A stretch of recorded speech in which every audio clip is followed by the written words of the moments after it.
Welcome back to Dr. Dean's yoga practice, the Restorative Series. Namaste, thanks for joining me. Today we're going to be working on one of my favorite postures ever. Now it has a bunch of different names. I call it Ashta Namascar. Some call it Ashtanga Namaskara. Has a bunch of different names. Basically, it's the 8-point posture, okay? So let's go ahead and come down onto the mat.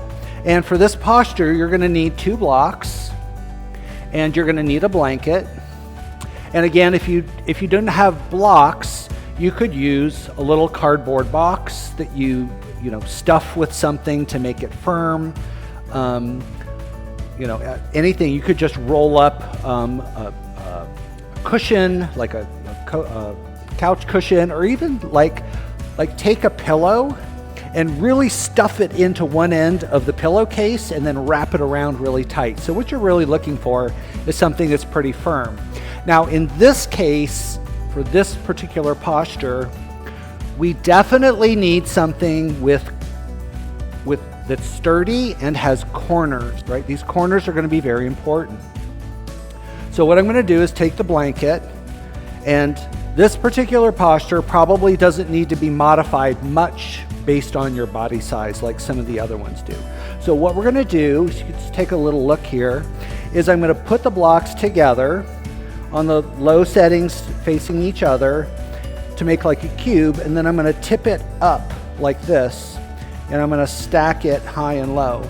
And then what I'm going to do is I'm going to crawl over the top, and I'm going to press my pelvis, the crease of my pelvis, down into the top of the block.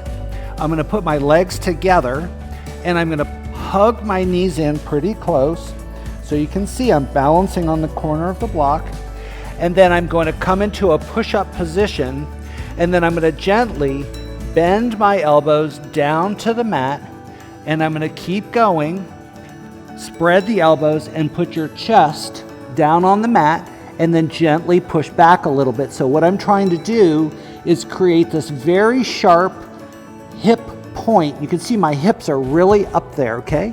And then now that I'm down here, you have a couple of choices. So you need your shoulders to be comfortable, okay? So I'm gonna sneak my elbows in a little bit closer to each other, and then I'm just gonna be okay with the fact that my chest is not on the floor, okay? The chest should be pretty much in between your hands or in between your thumbs. So to make this a little bit more restorative, I would need to move my hands back a little for more accuracy. And then notice now, oops, I need to go back up on the point there. Now look, I can get a little bit more depth.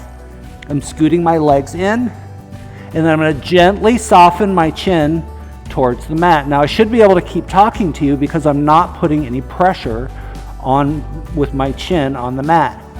I'm going to take a big breath in. I'm going to suck my hips up into a high point like a mountaintop. And then I'm going to exhale, squeeze my belly, and gently soften my chest or my heart into the mat. I'm going to take another breath in.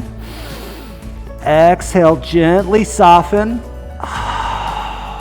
There it goes. Now I've got good contact with the floor. Now I'm just going to say, breath after breath, you should be coming into a more softened place or a little bit more angulated place or a little bit more joint accessible place.